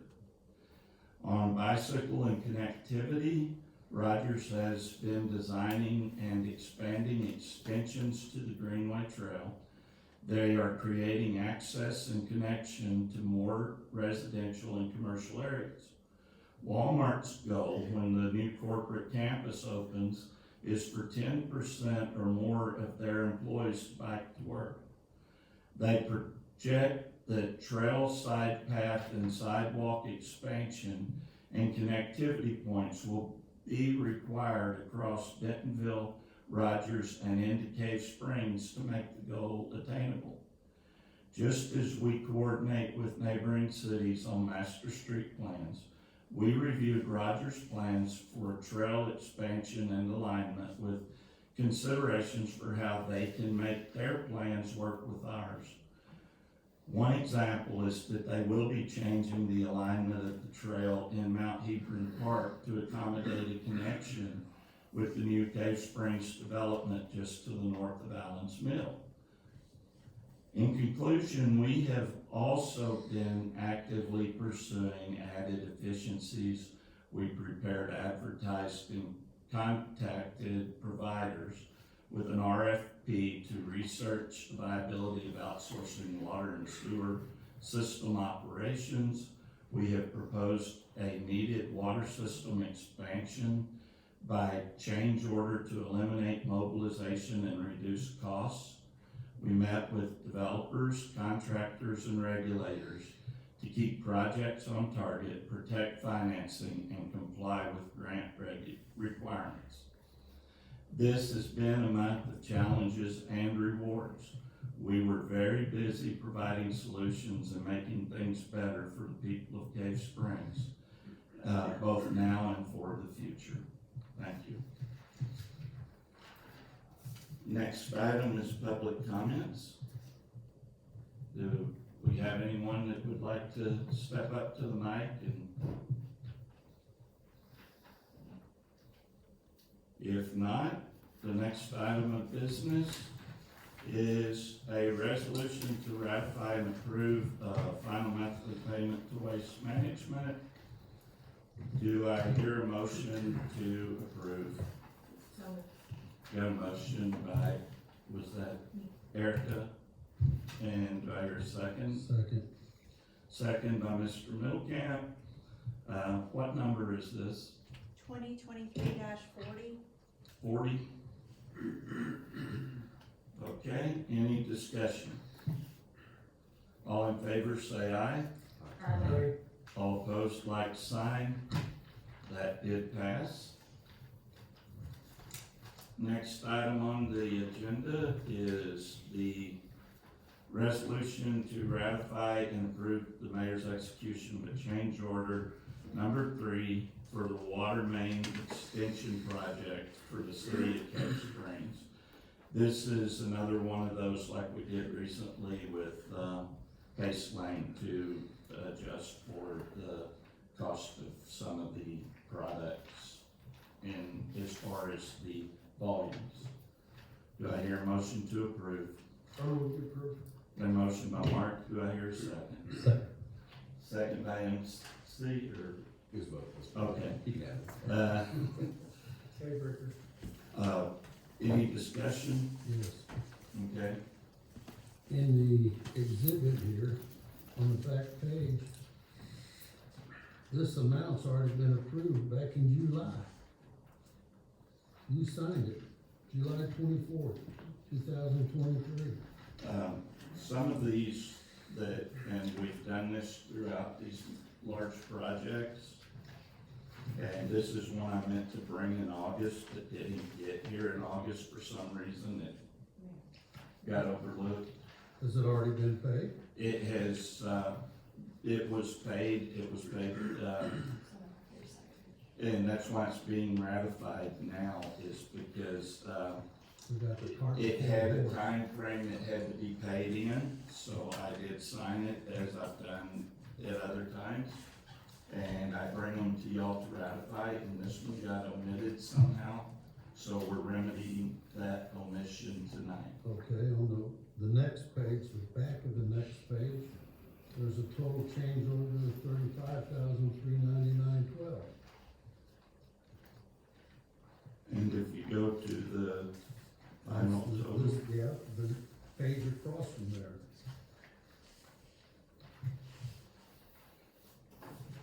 So what is this for? that is, this 35,000 is a part of it, A part of what? of the change order form that is 43,949.12. That And was it done in shows, January. it shows materials, no, it was done in August 3rd, is when I signed it. It was signed by Oh, the okay. contractor Sorry. on July 24th. And it's a compilation of these items that are itemized over here on the other pages. Well, if you go back farther, on November 7th, there's an invoice for $24,622.53. So is that in this 43,000 too? Cause that's, if you add that with the other one, that's really something Would thousand. you like to? Yes, what you're seeing in, behind the exhibit on page 3 with the unsigned invoice, that was the original submittal by the contractor, request for additional funding. So that's why that one's not signed. So that was included, and all the other information here is backup documentation provided at $43,000. Okay. Cause this goes back to 22. Okay.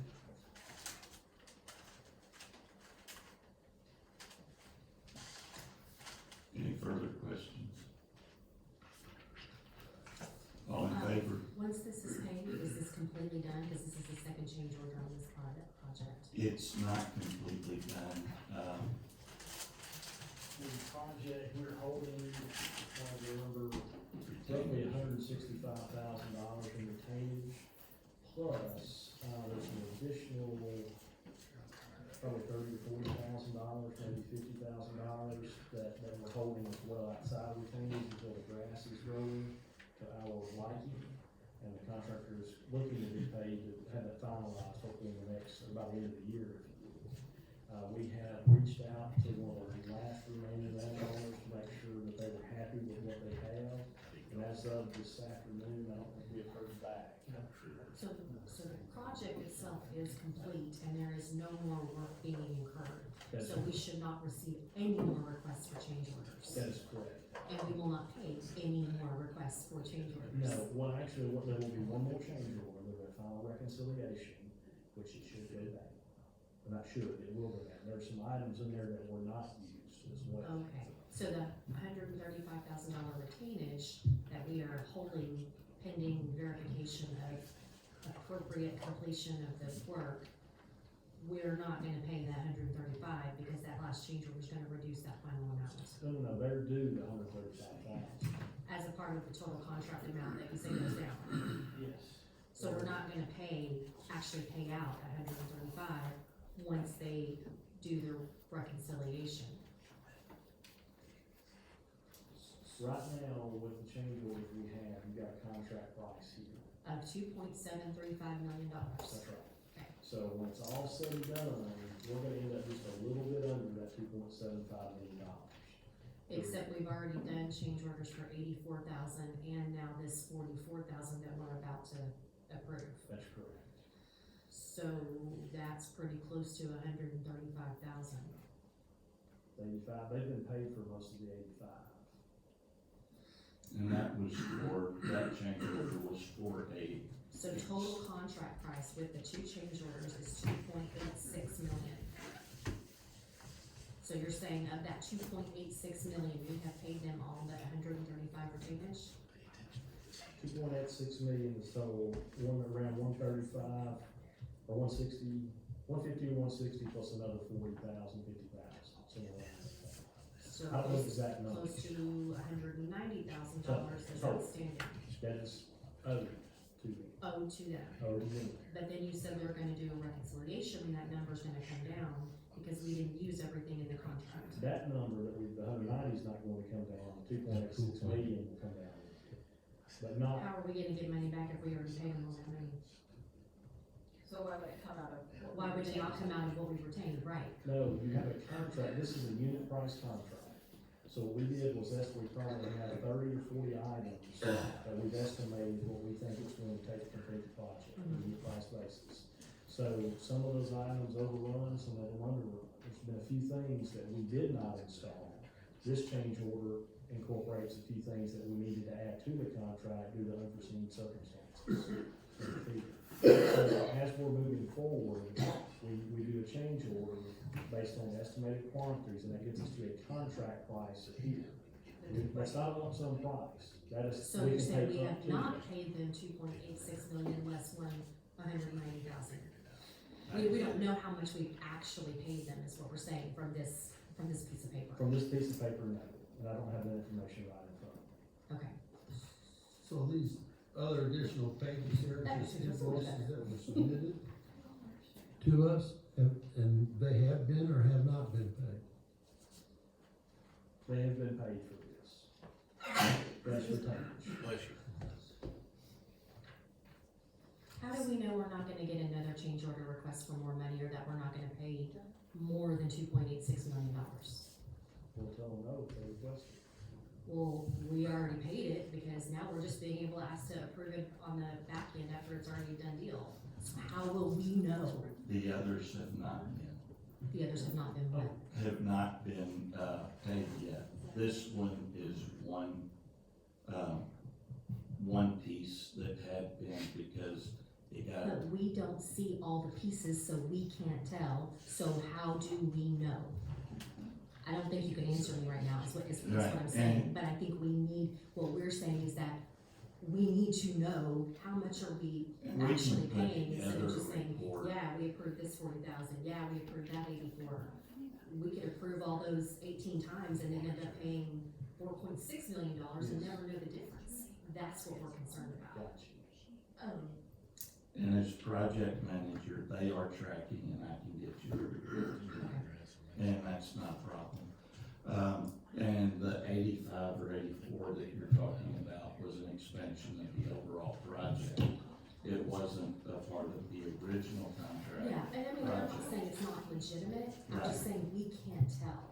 Right. So you could ask us to do We nickel and just dime need to things do over and enough. over, and we wouldn't know the We difference. just need to do an update report on a monthly ongoing basis so that you see, so it's right. I mean, anytime we've got something like this, like a change order, we need a reconciliation not only of the change to the contract scope and how much that is, but also what have we paid so far on that scope and what's left, so that we don't get in a situation where we pay for all kinds of stuff and, because we did a change order twice, so we didn't know the difference.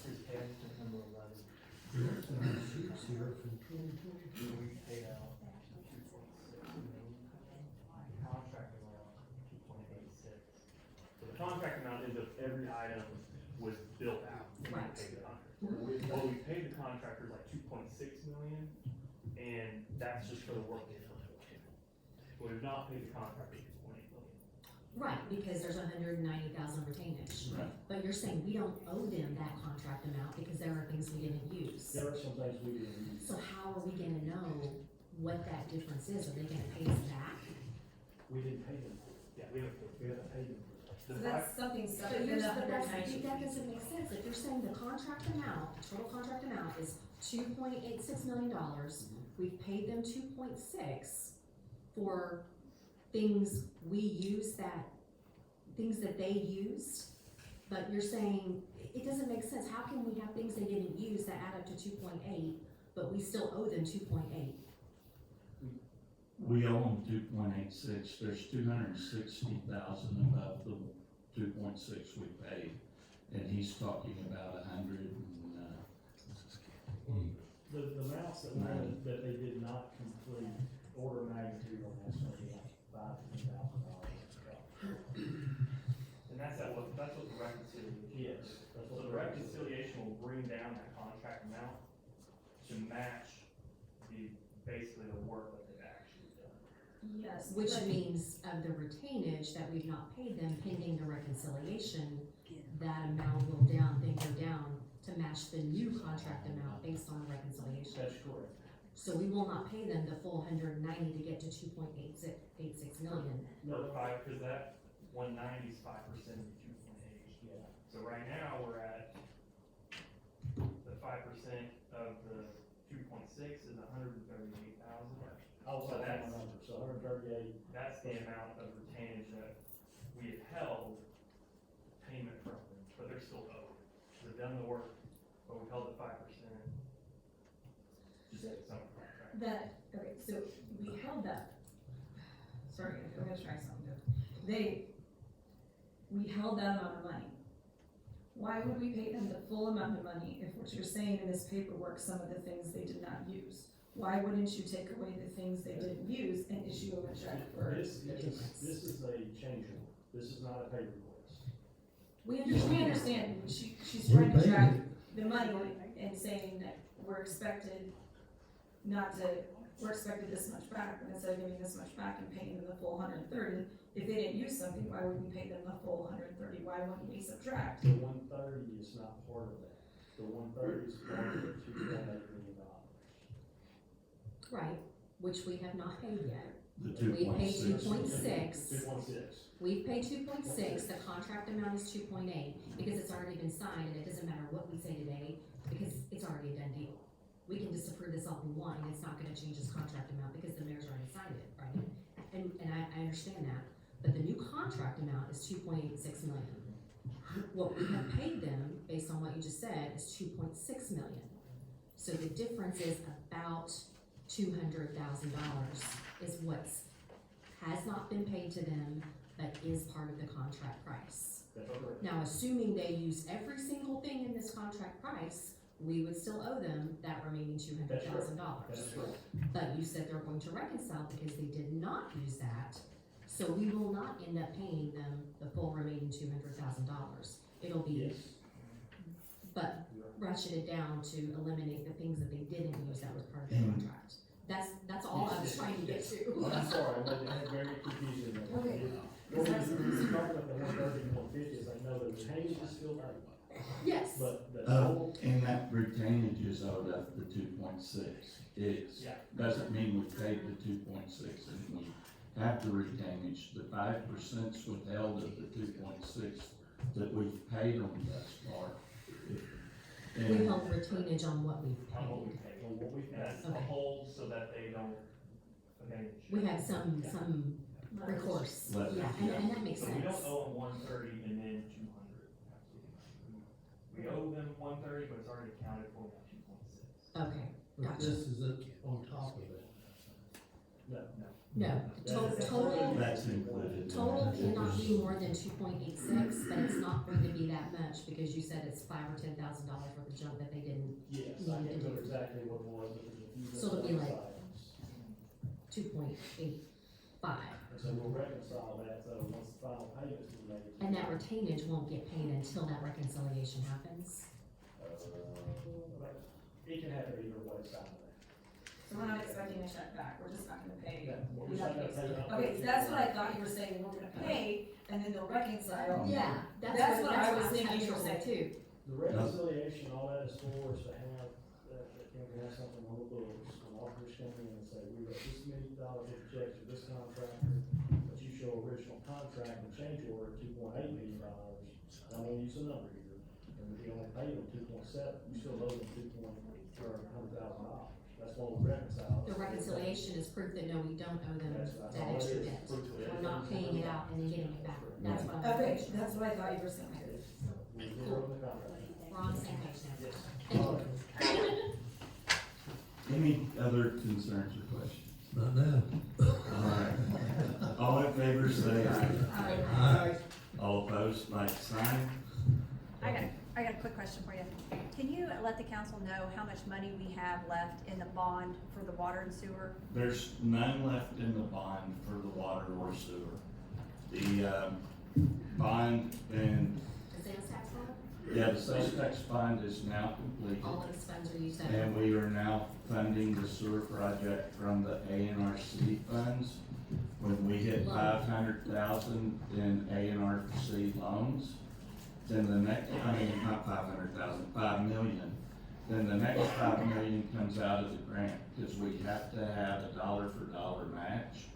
So they take the $5 million that we are required to pay through ANRC. And I don't think it's through ANRC, I think it's when we hit the $5 million mark with the penny and quarter sales tax bond and the ANRC number. When the project hits 5 million, the next 5 million are out of the grant. Then ANRC will continue to build on the loan until we complete the project. So that's where we are on that project. And anything else done with the water system is done from the water system, water funding. Okay, that was item for resolution 41. The next item on the agenda is the resolution for the expansion of the 8 or 12-inch water line down Roberts Road. And that is what we were talking about as another change order to reduce the cost in it. You've seen both numbers. Do you have a motion as to which you would prefer? Okay, we're doing one or the other. Which one or the other, it's not both. The 8-inch line was the 180,000. Why are we making a choice? It's an engineering design question. There was a request that because that is 12-inch line we're coming out of, and there's significant growth area out in that area. We had proposed an 8-inch, and there was a couple people requesting to see what the difference would be for 12, because it would add to capacity for fire prevention. It would add to the ability to tie onto with that emergency deal with the 12-inch line with Rogers there. So both were provided as I promised I would, and that's. Hey Daniel, what do you recommend? Well, yeah, let's go back, we talked about it at the work session of the water and sewer committee meeting as well. Are you familiar with the area we're talking about? Very vaguely. Everybody else, this was out on Pace Lane and Roberts Road, roughly 1,000 feet north, or 1,250 feet north of that area. And several landowners have required an extension. I'll give you some history here that may help formulate what we're after. As we were looking at this, the demands with a few homes are not that great. So you could probably get along with the smaller water. But there's a lot of cost involved with just digging the hole. So, as we were talking through this, water sewer committee and the mayor said, well, let's take a look at what an 8-inch line would do, because we have a lot of interest just to the west of this area, several subdivisions that are in the county that we feel the cost for, I mean, a lot of rooftops, a lot of area out there. And not only that, we recently received a request from Rogers Water to see what our appetite would be on an emergency connection to Rogers Water, located just there next to the Evening Star School. So that is justification for some larger line. So we presented at the work session an 8-inch line. That would be our estimate for the 8-inch line was $180,000 with contingency. We have gotten with the contractor, Oils Construction, that actually did the floating water line that's out there. We still have a contract with them, so we could reduce some fees associated with that and having to advertise it all. They gave us a price of $144,475 to do the job, so less than what we estimated. So as we talk through that and the potential for expansion in that area, we were asked, and she asked, said, well, what does it cost if we just put a 12-inch line in and grant us that extra capacity? So that, if you go from 8-inch to a 12-inch, that would increase the cost based on our estimates. We did not get a cost from the contract. But on our estimates, about $57,000 increase premium. Now, do we recommend that? That's, unfortunately, I've got to go a couple different ways on that, primarily because we don't know what the future holds.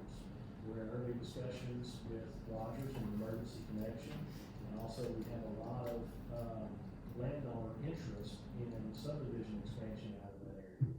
But no one has turned dirt yet, so this is. Would the 8-inch line support both of those objectives? Oh, short answer is it depends. It depends on the density, it depends on how much develops, that's what we don't know.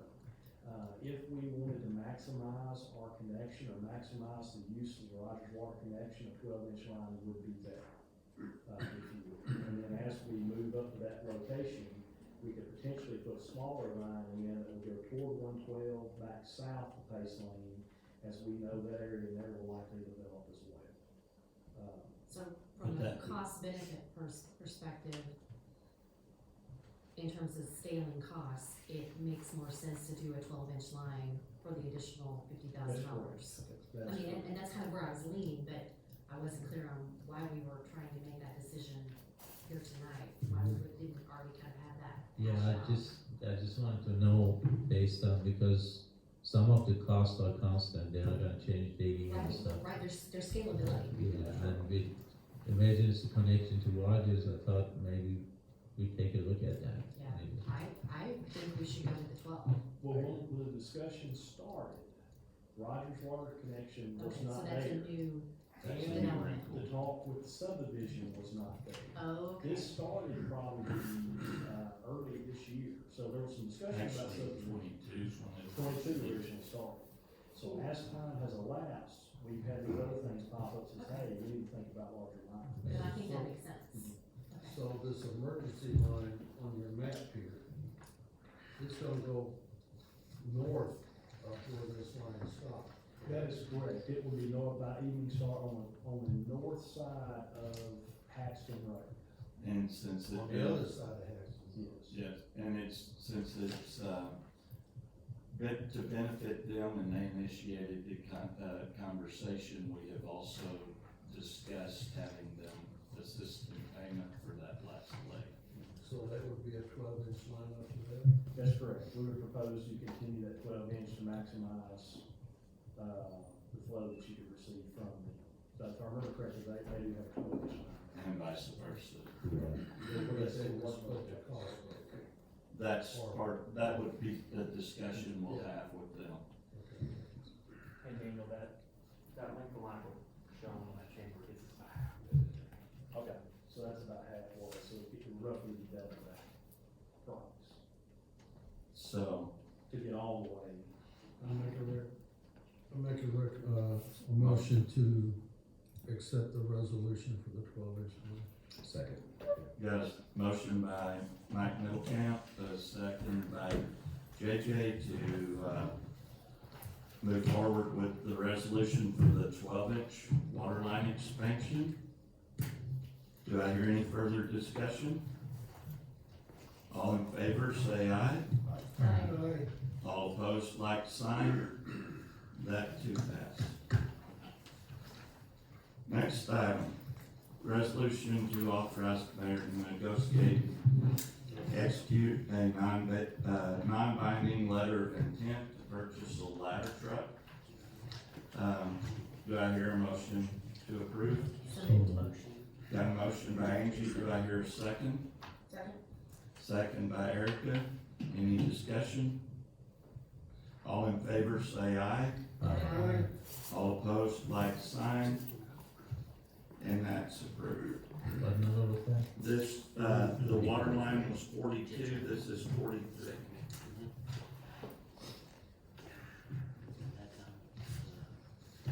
Next item is a resolution to ratify and approve the creation of a debt service reserve account.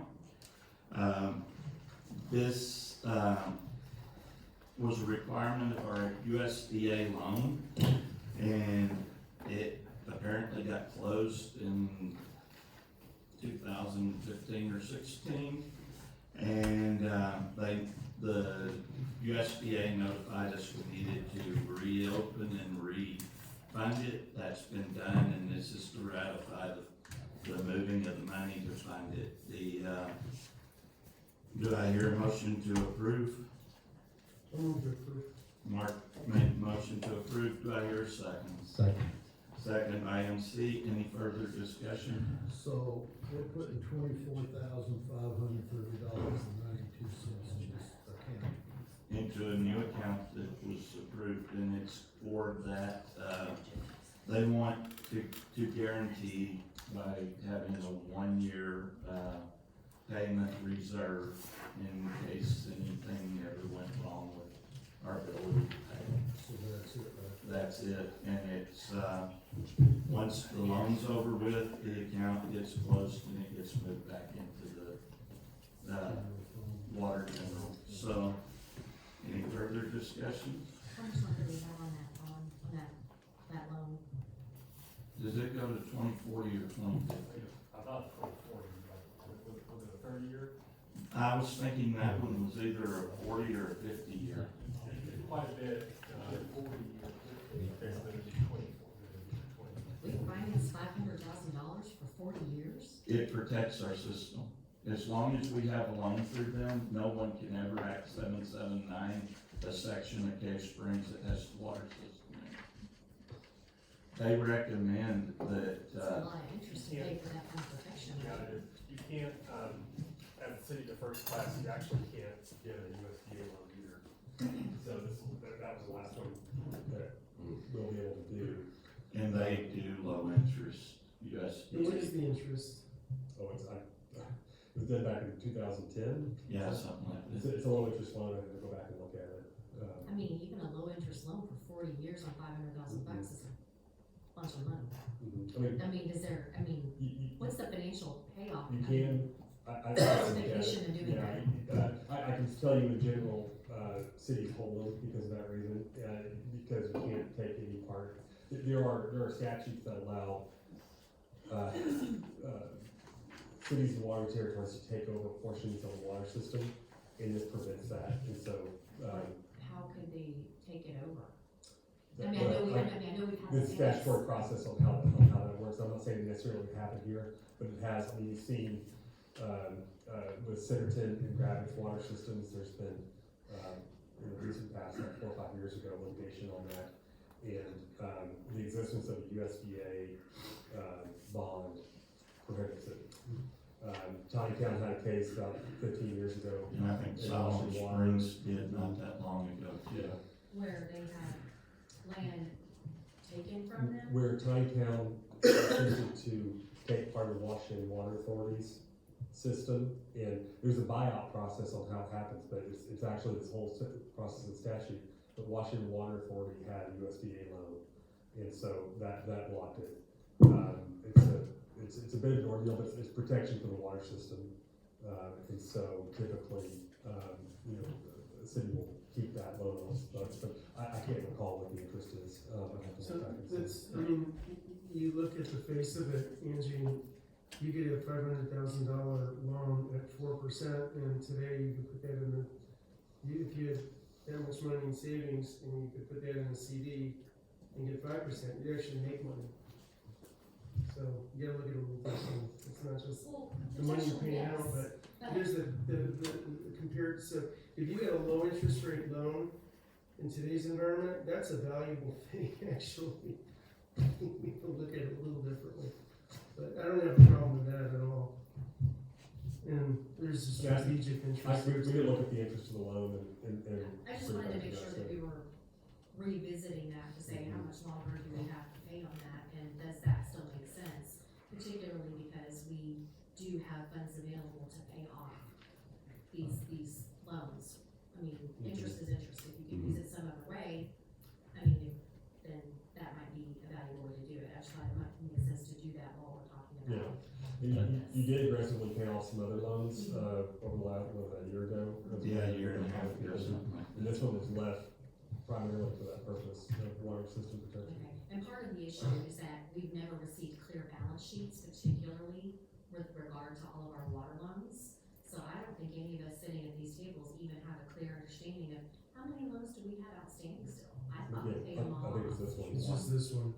That's It's the, just this one? yeah, Yes. Okay, that's the only one. so I expect to see it on the balance sheet when we get our reconciliation in January. I think that'd be good. Justin, you can pay that off at any time, correct? Yeah, I think so, he can prepay it, I'd have to check with Diego. Just to- something with prepayment, so yeah, you can pay it off. That's true, that is very true. I think I kind of like the protection we get right now because of everything that's going on. If there's reason to do it, then it makes sense, but I thought we need to at least ask the Yeah, question yeah, and say, is that you still worth the streets? I am interested in what the interest rate is. Yeah, Our look at it. loans It's- are on, every year we do an audit, and every year y'all get a copy of the audit report. And every year. And it's every year clear. it's in that audit report, every loan we have is itemized in that audit report. Then why are they not on the balance sheet? I don't, Just saying, because they're never on the It balance would sheet. be, yeah, I agree with If that. we have a loan out there, it should, I agree, it should be on the Then balance. how would I have to rely on the auditor's report to tell me how many loans we have outstanding? And I can get that information on a balance sheet on any given day is ridiculous. I agree with that 100%. I'd like to see that on the balance sheet. It's a lot of money, yeah. And I'm interested in what we do with our cash on hand too, what kind of interest rate. You know, I just laid out an example. Yeah. But if we're getting 1%, then we're not in such a good shape. there's, statutory regulations on some of that. Some of it we do draw interest on, some of it we're not allowed to. Okay, And so we do follow those guidelines. And, some of that's in the financial reports each month, how much interest we got. yeah, I should go back and study that more, but I know that's good. But the balance, to Angie's point, seeing the balance sheet clearly, I think that would be, having that in there, definitely. Okay. I'll second that. And that's, we'll see what we can do there. Next item Do we is, need to go Are ahead we and gonna vote on vote? that? oh, Yeah, yes, Yeah. I'm Vote on sorry. that. Do I, are all in favor, say aye. Aye. All opposed, like sign. And that did pass, that one's number 44. And our next item is the stoplight at 112 and 264. Okay, we'll pass it down.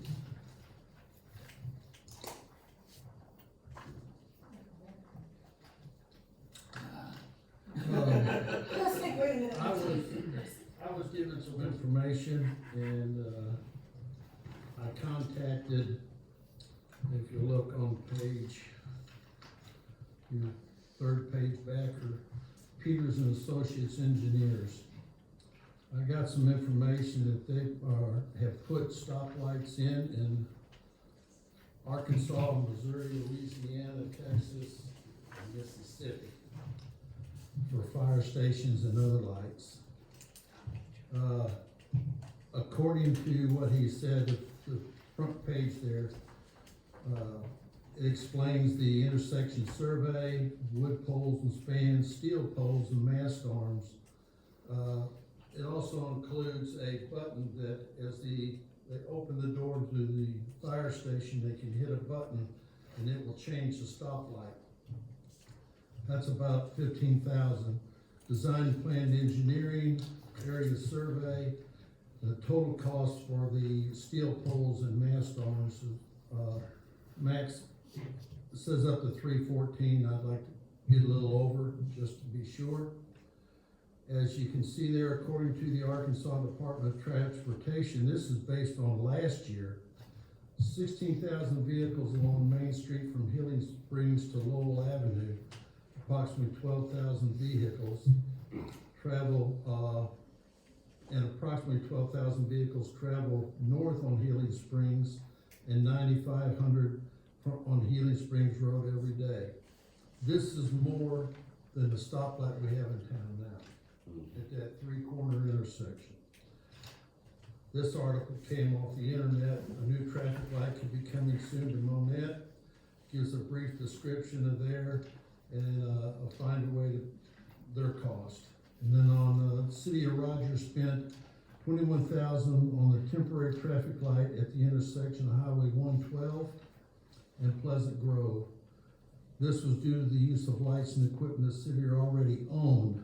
They put in a bid for two similar intersections with all new lights and equipment, just under $65,000. But that's because they're able to do the construction themselves.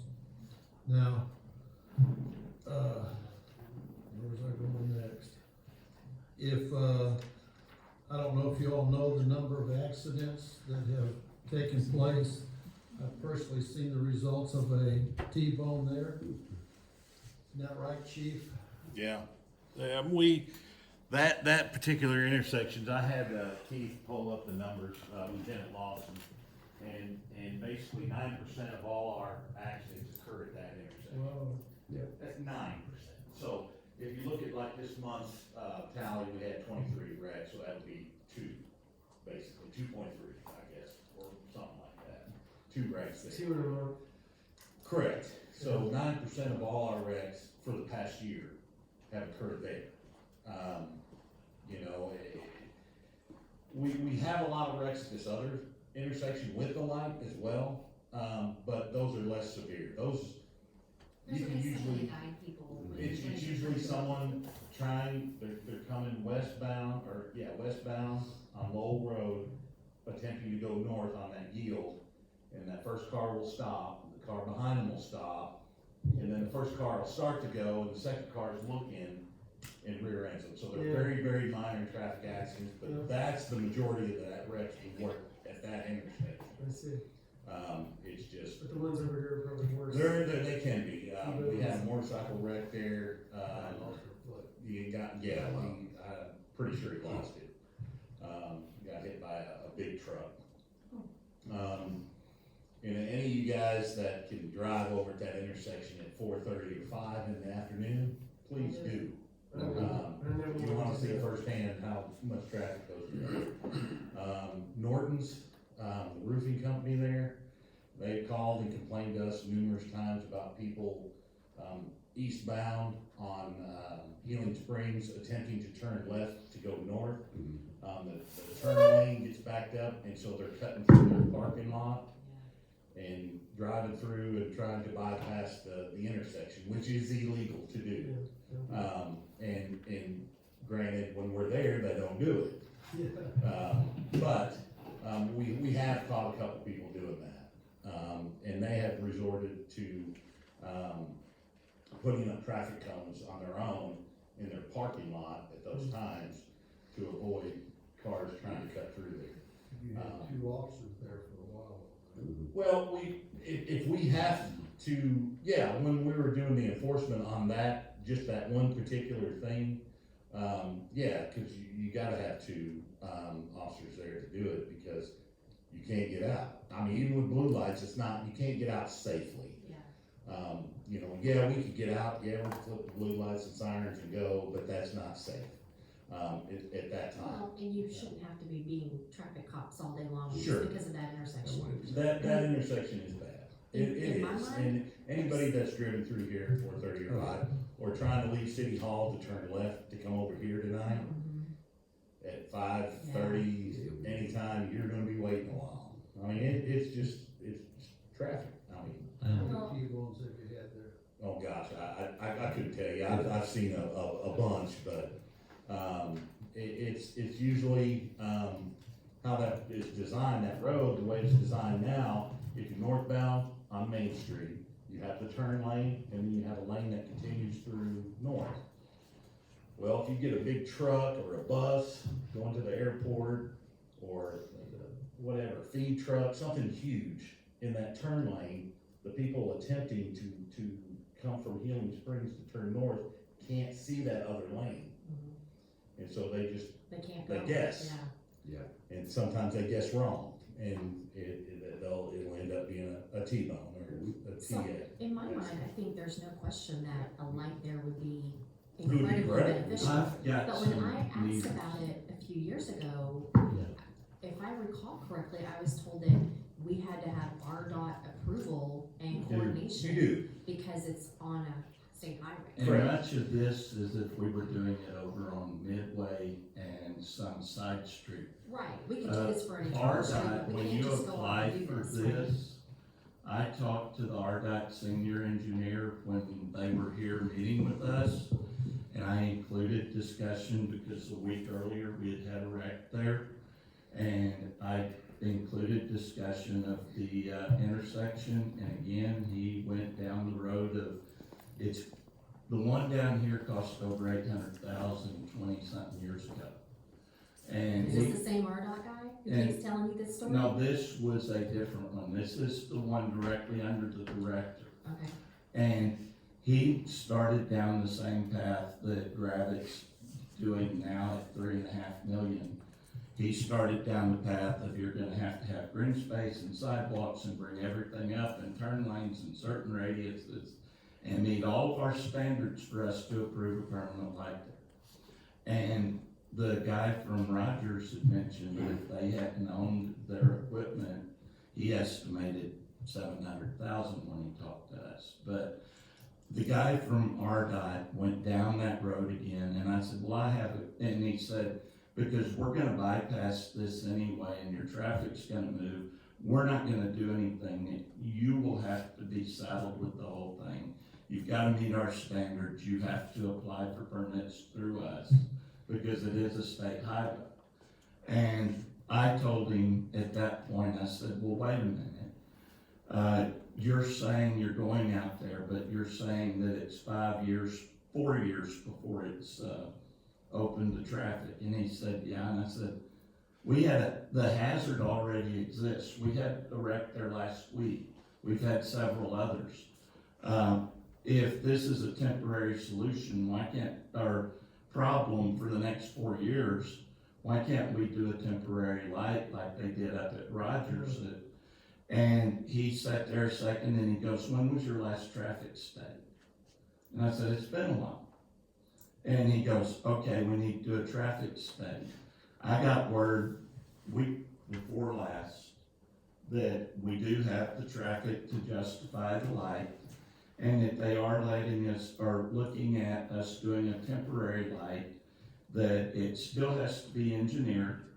And the temporary light will not require all of the radiuses and all that. Green space. I immediately called Daniel and they're in the process, because they've got to engineer the timing and they've got to engineer the design and locations and all.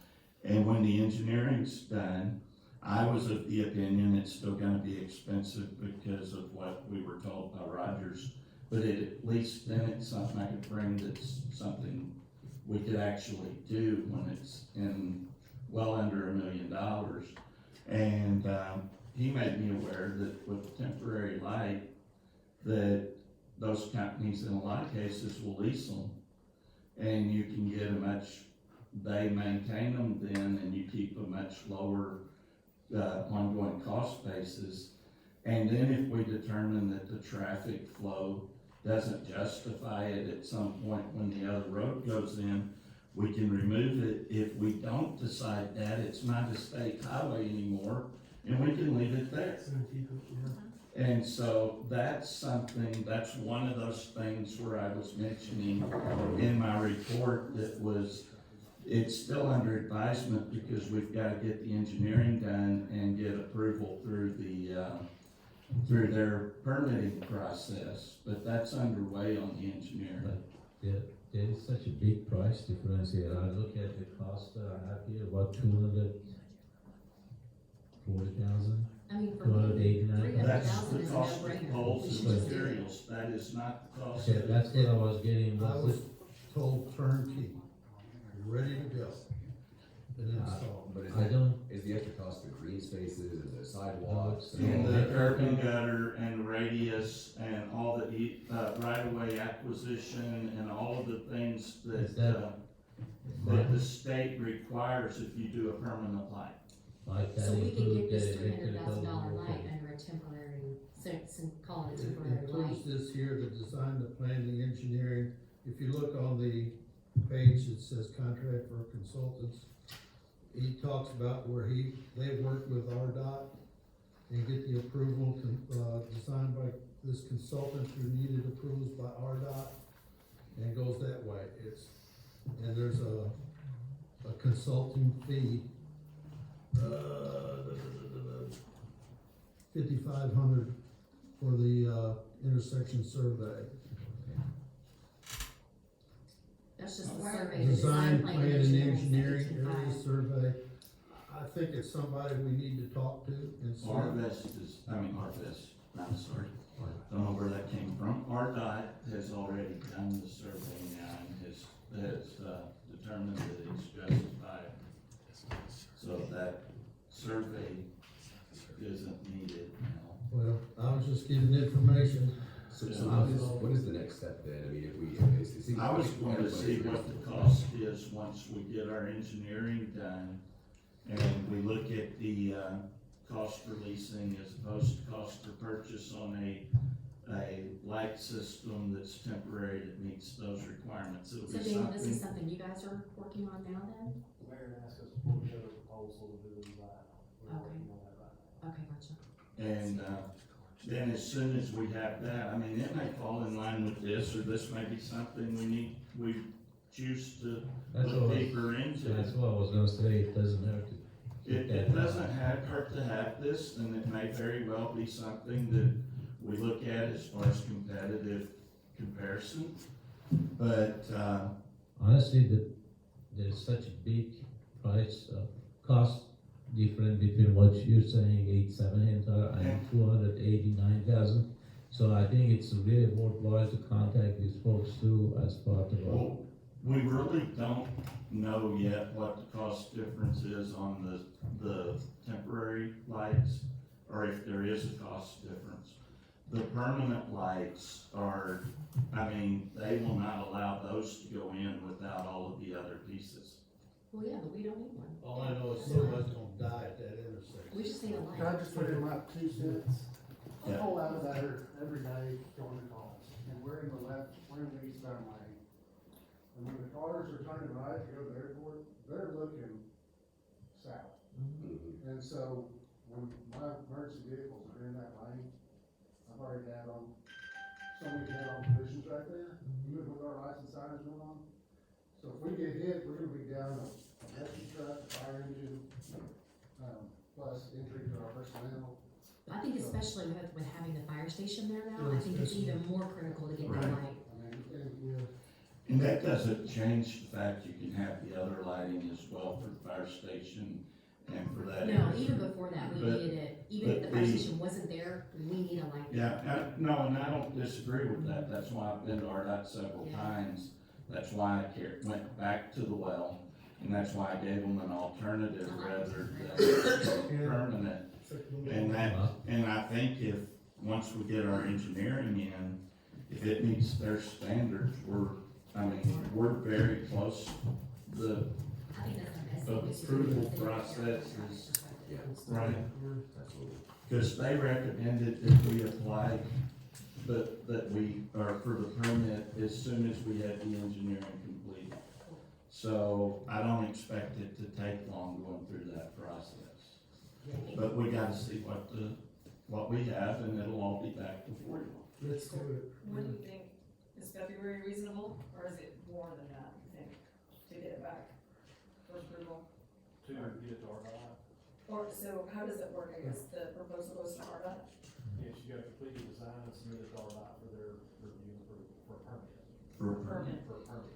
Once they approve the permit, then we can go forward with construction. And generally at the mercy of RDOT, because they are reviewers or reviewing things across the entire state.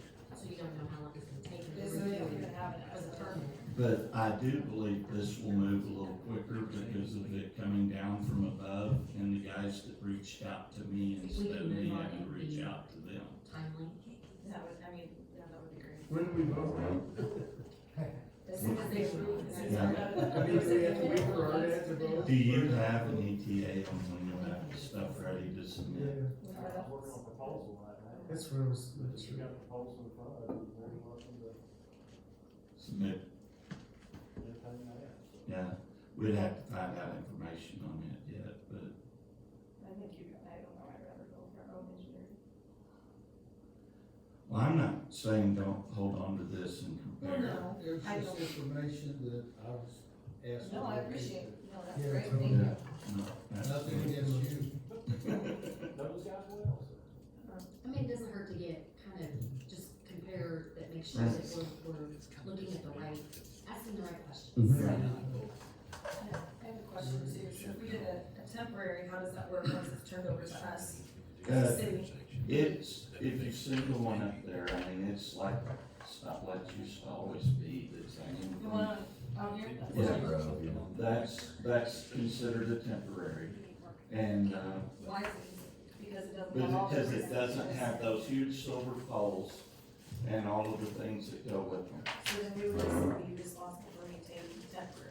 Right, as long as we wanted to continue to use it, It can be as temporary or untemporary as we want it to be. because it's our city streets at that time, So that would be, that'd be it's great our to get done now. ability to do what we want to at Rates going that up time. and, or, yeah. I was gonna say, it's only gonna get more expensive, so.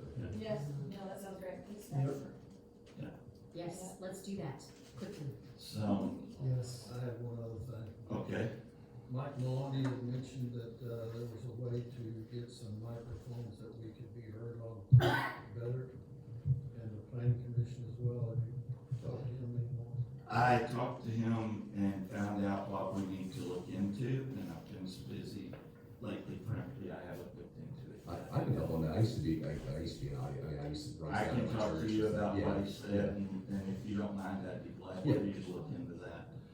And, anything else? Yeah. All right, couple of things that I wanna add to the.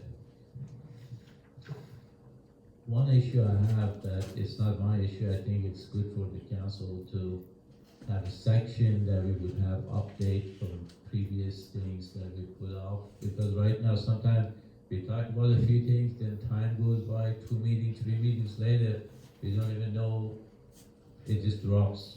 I've been, in the last 6 months or 8 months, that's been something that was brought up.